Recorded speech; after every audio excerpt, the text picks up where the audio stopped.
দুর্নীতির বিরুদ্ধে তারুণ্যের একতা, গড়বে আগামী শুদ্ধতা স্লোগান নিয়ে চাঁদপুরের হাইমচর উপজেলায় যথাযথ মর্যাদায় আন্তর্জাতিক দুর্নীতি বিরোধী দিবস 2025 পালিত হয়েছে।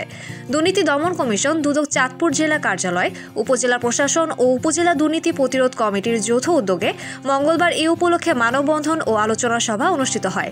উপজেলা পরিষদ প্রাঙ্গণে জাতীয় পতাকা উত্তোলন ও বেলুন উড়িয়ে দিবসের উদ্বোধন করা হয়। এরপর আলোচনা সভায় উপজেলা নির্বাহী অফিসার ইউএনও অমিত রায়ের প্রধান অতিথি হিসেবে বক্তব্য রাখেন।